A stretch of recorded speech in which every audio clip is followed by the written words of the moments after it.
Hello, everybody. Welcome to the Hip Senior Podcast, Book Edition.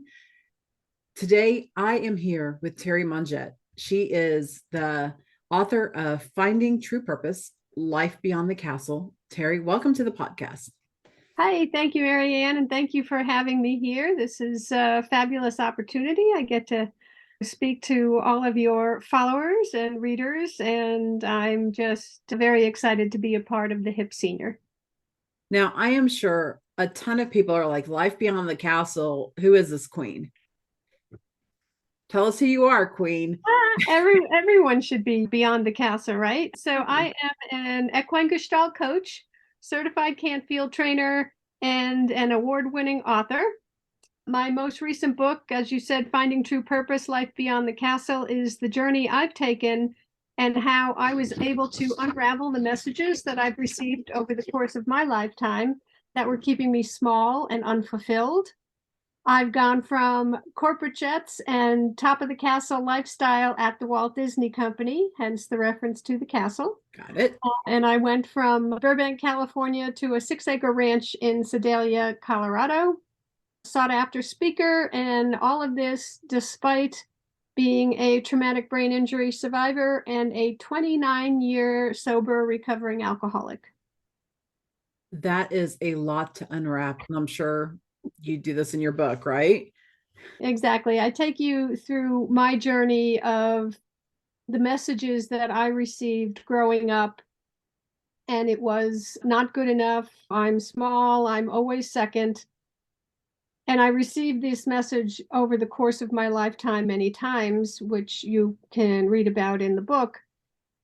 And my intent is for the reader to understand that we all have these messages. And what I like to, the analogy that I use is we all have a personal whiteboard. And these messages are written over and over again on our whiteboard. And if you're familiar with whiteboard back in the day before we had Zoom, the presentations were done on a whiteboard and you used a eraserable marker. And the more you use the whiteboard, the more you erase the message, you can still see the word. There goes a whiteboard.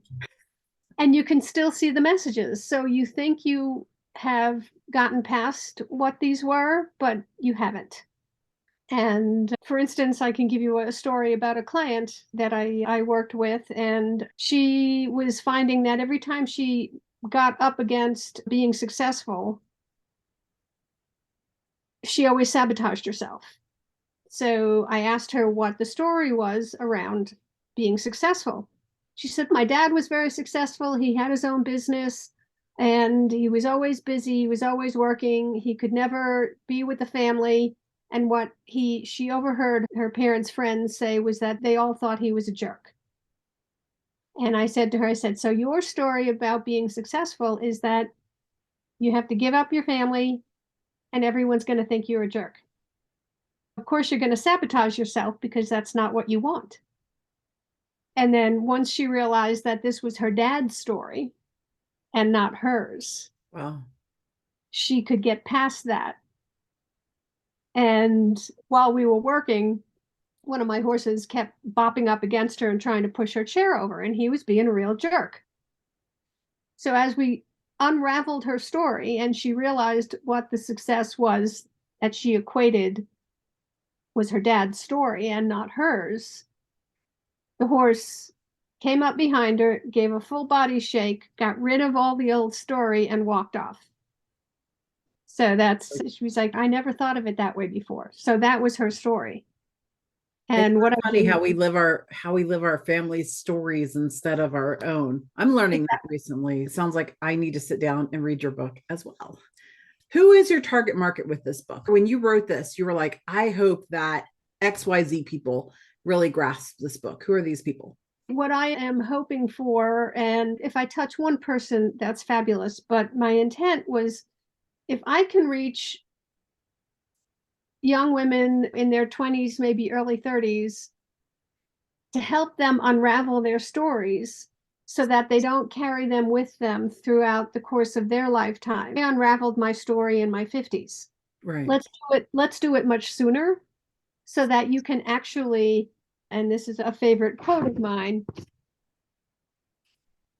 Maybe you have to let go of who you think you are to actually become who you were meant to be.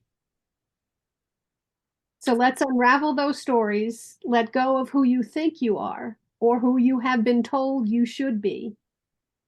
Unravel those stories so you can actually be who you were really meant to be and embrace the life that you are meant to have. So anybody 18 and up should be reading your book. And Yeah, the sooner the better. exactly. Okay. All right. So they read your book, they put it down. If they could only have one thought about your book, what do you hope that thought would be? I hope that thought would be how I need to be more, as the reader, I need to be more aware of what are the stories, what are the underlying stories that I'm telling myself, and how can I get past them? Okay. So basically, be careful what you feed your brain. Exactly. Exactly. And most of us get that same message over and over again through different people, friends, teachers, authority figures, siblings, whatever it is. And then you get triggered and you have an automatic reaction. And you don't even know why you're triggered, but like somebody says something and you're like, oh my God. So what I do is I help my clients unravel that story. Where did it start? Oh my God, I was 6 and my sister did this to me.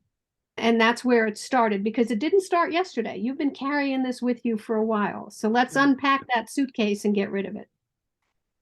Yeah. When you come home from vacation, you unpack your suitcase. Well, time to do it with your brain as well.